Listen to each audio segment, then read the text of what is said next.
ವಿವಿಧ ಭಾಗದಿಂದ ವಿವಿಧ ಒಂದು ಫುಡ್ ಐಟಮ್ಸ್ಗಳು. ಈಗ ನೀವು ನಾರ್ತ್ ಕರ್ನಾಟಕದಿಂದ ಗುಲ್ಬರ್ಗ ಭಾಗದ ಒಂದು ವಿಶೇಷ ಖಾದ್ಯ ಪದಾರ್ಥಗಳನ್ನ ಅಲ್ಲಿಯವ್ರನ್ನ ಕರೆಸಿ ನಾವು ಅಲ್ಲಿಯವ್ರ ಕೈಲೇ ರೆಡಿ ಮಾಡಿಸಿ ಇಲ್ಲಿ ನಿಮ್ಮ ಎಲ್ಲ ಕ್ಷೇತ್ರದ ಜನಕ್ಕೆ ಒದಗಿಸೋದಕ್ಕೆ ವ್ಯವಸ್ಥೆ ಮಾಡಿದ್ದೀವಿ.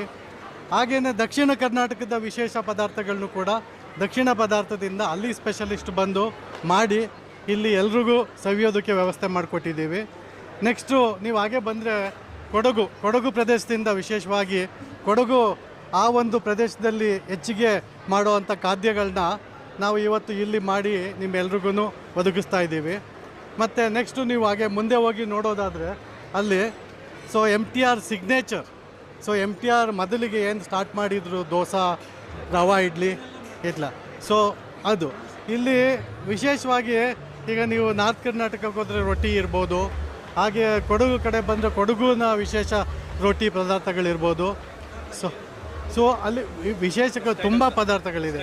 ಸುಮಾರು ಇವತ್ತಿಗೆ ನೀವು ಆಲ್ಮೋಸ್ಟ್ 90ರಿಂದ 92 ವಿಶೇಷ ಐಟಮ್ಗಳು ಇದೆ ಎಲ್ಲ ಸೇರಿ. ಅದಲ್ಲದೆ ನಿಮಗೆ ಜ್ಯೂಸ್ಗಳು, ವಿಶೇಷವಾಗಿ ಜ್ಯೂಸ್ಗಳು ಅಲ್ಲಿ ಫೇಮಸ್ ಆಗಿರೋಂಥ ಜ್ಯೂಸ್ಗಳು ಸಿಗ್ತಾ ಇದೆ.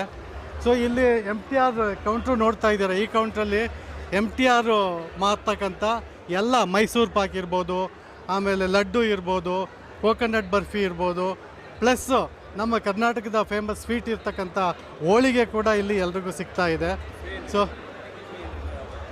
ಇಲ್ಲಿ ನಾವು ಒಂದು ಮಿನಿಮಮ್ ಏನು ಅಮೌಂಟ್ ಇದೆ ಅದನ್ನಷ್ಟನ್ನು ಮಾತ್ರ ಚಾರ್ಜ್ ಮಾಡ್ತಾ ಇದ್ದೀವಿ.